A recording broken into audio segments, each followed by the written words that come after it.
संगीत सम्राट, power star भोजपुरिया society channel में आप सभी का स्वागत है। जी हाँ दोस्तों, आज आप सभी को बता दें कि भोजपुरी के पावर स्टार पवन सिंह का आज जन्मदिन है। जी हाँ दोस्तों, आज 5 जनवरी 2022 को जन्मदिन है और इसमें तमाम कलाकार और तमाम इंडस्ट्री से जुड़े और भी फैंस लोग, हर एक लोग पवन सिंह को बहुत सारा बर्थडे का विशेष किए, यानी साफ तौर पर बता दें तो जन्मदिन की ढेर सारी शुभकामनाएं दी हैं। तो चलिए हम बात करते हैं भोजपुरी के माने जाने म्यूजिक डायरेक्टर और साथ में बता दें राइटर भी हैं और वो एक डायरेक्टर भी है। जी हाँ दोस्तों, जिनका नाम है रजनीश मिश्रा। जी हाँ दोस्तों, आप सभी को बता दें रजनीश मिश्रा पवन सिंह अभी लंदन में है, जहाँ पे पवन सिंह का बहुत सारा और भी स्टार लोगों का वहाँ पे फिल्मों का शूटिंग है और गाने का वहीं पे सारा टीम गया हुआ है। तो वहाँ पे आप सभी को बता दें कि पावर स्टार पवन सिंह को, जो कि रजनीश मिश्रा, बधाई दिए हैं। आखिरकार जन्मदिन पे क्या बोले हैं बतौर आप लोग उनके मुंह से सुनिएगा, लेकिन थोड़ा सा जान लीजिए कि पवन सिंह और रजनीश मिश्रा एक साथ एक वीडियो क्लिप बनाए जिसमें रजनीश मिश्रा पवन सिंह के जन्मदिन का बधाई देते हुए नजर आ रहे हैं। बतौर आप लोग वो वीडियो क्लिप देखिए और रजनीश मिश्रा के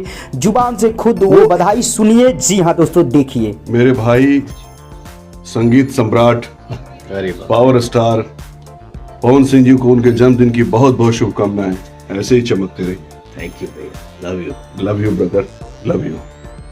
जी हाँ दोस्तों, आप लोगों ने वीडियो देखा जो कि रजनीश मिश्रा पवन सिंह एक ही साथ थे। पवन सिंह को रजनीश मिश्रा, जो कि संगीत का सम्राट, बोलते हुए उनके जन्मदिन की ढेर सारी शुभकामनाएं दी हैं। बतौर आप लोग देखे हैं। जी हाँ दोस्तों, तो आप सभी को बता दें आज पवन जी का जन्मदिन है, जिसमें तमाम लोग पवन सिंह को विश कर रहे हैं, कोई पोस्ट डाल के, कोई वीडियो बना के। जी हाँ दोस्तों, आप लोग भी जरूर कमेंट सेक्शन में अगर चाहे तो जाके विश कर सकते हैं, पवन सिंह के जन्मदिन की शुभकामना भी दे सकते हैं। तो जी हाँ दोस्तों, आप लोग को ये वीडियो कैसा लगा जरूर कमेंट सेक्शन बताएं। चलते चलते वीडियो को लाइक करें, ज्यादा से ज्यादा शेयर करें, चैनल को सब्सक्राइब कर दें और घंटी पे जरूर दबा दें।